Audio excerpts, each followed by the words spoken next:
Halo teman-teman investor, balik lagi di channel ini. Hari ini kita bahas satu berita yang kelihatannya biasa, tapi kalau kita bedah, ini bisa jadi gerakan besar yang diam-diam sedang menyiapkan mesin pertumbuhan SMRA. Karena Summarecon Agung baru saja mengeksekusi transaksi afiliasi dengan total nilai fantastis, 1,17 triliun rupiah. Bukan rencana, bukan wacana, tapi sudah dieksekusi dalam waktu singkat, 7 sampai tanggal 9 Januari tahun 2026. Pertanyaannya, ini transaksi buat apa?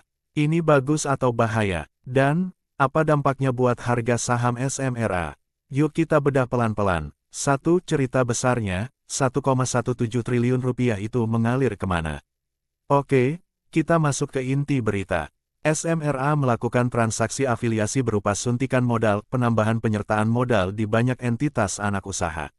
Dan kalau teman-teman dengarnya, transaksi afiliasi, jangan langsung negatif ya. Karena transaksi afiliasi itu bisa netral, bisa positif, bisa juga jadi merah kalau ada benturan kepentingan. Dalam kasus ini, transaksi disebut sebagai suntikan modal untuk mendongkrak kinerja. Artinya, ini lebih mirip internal restructuring plus penguatan permodalan di anak usaha. Nah, detailnya cukup panjang, tapi saya rangkumkan yang paling besar dan signifikan. 2. Rincian transaksi, yang gede-gede dulu. Beberapa transaksi yang disebutkan antara lain.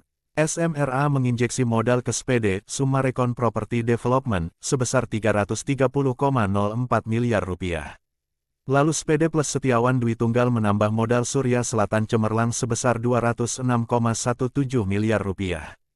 SPD plus Kuripan Raya mengguyur modal Duta Wahana Asri sebesar 174,01 miliar rupiah.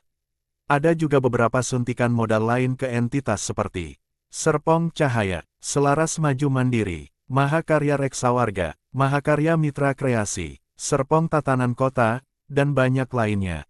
Intinya, uangnya bukan keluar ke pihak luar, tetapi muter di ekosistem anak perusahaan Summarecon.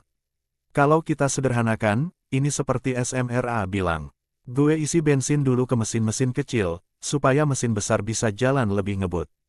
3. Kenapa perusahaan harus suntik anak usaha? Sekarang kita masuk ke pertanyaan investasi, kenapa sih perlu suntik modal sebesar ini? Ada beberapa kemungkinan strategi. A. Percepatan proyek properti. Dalam bisnis properti, terutama township seperti Summarecon, anak usaha biasanya pegang tanah, proyek, izin, pembangunan, penjualan unit. Kalau anak usaha kekurangan modal kerja, proyek bisa lambat. Dan kalau proyek lambat, cash flow lambat, marketing sales juga bisa ketahan. Jadi suntik modal sama dengan percepat penyelesaian dan monetisasi proyek. B. Pembersihan struktur dan konsolidasi internal. Perusahaan besar sering melakukan injeksi modal untuk rapikan kepemilikan, rapikan struktur entitas, naikin kemampuan pinjaman anak usaha, siapin anak usaha untuk joint venture, divestasi. Ini justru biasanya strategi korporasi yang matang. C. Optimasi recurring income. Summarecon tidak cuma jual rumah. Dia punya komponen recurring, mall, sewa ruko, hotel, fasilitas komersial. Beberapa suntikan modal ke entitas tertentu, bisa terkait peningkatan aset yang menghasilkan recurring income. 4. Ini transaksi afiliasi, apakah berbahaya? Nah ini bagian penting. Transaksi afiliasi sering bikin investor was-was karena takut ada pengalihan dana terselubung. Takut perusahaan induk jadi ATM, anak usaha. Tapi pada berita ini, yang ditekankan adalah transaksi dilakukan antar entitas terkendali. Tujuannya penguatan modal performa. Eksekusi sudah selesai 7-9 Januari tahun 2026. Kalau kita melihatnya sebagai investor, maka ceknya sederhana. Apakah proyek jadi lebih jalan? Apakah marketing sales naik? Apakah pendapatan recurring makin besar? Apakah beban bunga makin sehat? Kalau jawabannya, iya, maka transaksi ini positif. Kalau malah bikin utang naik, cash flow ketekan, atau margin anjlok, baru patut curiga. 5. Kondisi fundamental SMRA, apakah masih menarik?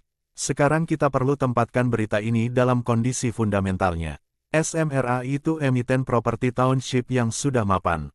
Yang menarik, beberapa analis dan media menyoroti valuasinya yang relatif rendah. Contoh dari Kontan, mengutip RTI. Per sekitar 8,7x. PBV sekitar 0,56x dan disebut ada target harga analis sekitar Rp422. Sekali lagi, target analis bukan jaminan naik, tapi itu memberi gambaran bahwa SMRA secara valuasi tidak mahal dibanding potensi industrinya.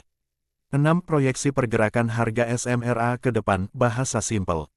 Oke, sekarang bagian yang paling ditunggu investor retail. SMRA bakal naik atau turun?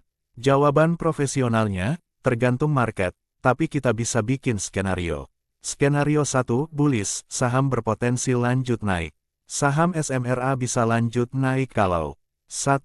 Sektor properti mulai rebound. 2. Suku bunga turun, cicilan KPR lebih longgar. 3. Penjualan unit meningkat. 4. Laporan keuangan mulai menunjukkan hasil dari injeksi modal ini. Dalam skenario ini, transaksi Rp1,17 triliun sama dengan bensin pertumbuhan. Skenario 2, netral, sideways tapi sehat. Jika proyek belum langsung menghasilkan dampak cepat, biasanya market akan nunggu bukti. Harga bergerak sideways. Skenario 3, bearish, koreksi jangka pendek. Jika market menilai, suntikan modal sama dengan indikasi tekanan cash flow atau properti lagi lesu berkepanjangan, maka saham bisa koreksi, tapi belum tentu jelek untuk jangka panjang, bisa jadi kesempatan akumulasi. Begini seharusnya cara investor retail menyikapi kabar ini. Teman-teman, berita seperti ini sering bikin orang FOMO atau malah takut duluan. Padahal cara bacanya sederhana. Kalau SMRA menyuntik Rp1,17 triliun ke anak usaha, itu artinya SMRA sedang mendorong percepatan mesin bisnisnya. Yang harus kita tunggu adalah bukti. Marketing sales. Progres proyek, cash flow, recurring income. Kalau 1-2 kuartal ke depan mulai kelihatan hasilnya, maka ini bisa jadi awal cerita naiknya SMRA, bukan akhir. Kalau teman-teman ingin saya buatkan juga zona beli teknikal SMRA, support resistance dan MA20, MA60. Plus simulasi skenario, target realistis, SMRA 2026. Dan list katalis properti 2026. Tulis aja komentar, SMRA lanjut, A. Jangan lupa like, subscribe, dan share biar makin banyak yang melek saham pakai logika, bukan emosi. Sampai ketemu di video berikutnya. Semoga sehat selalu, dalam sukses.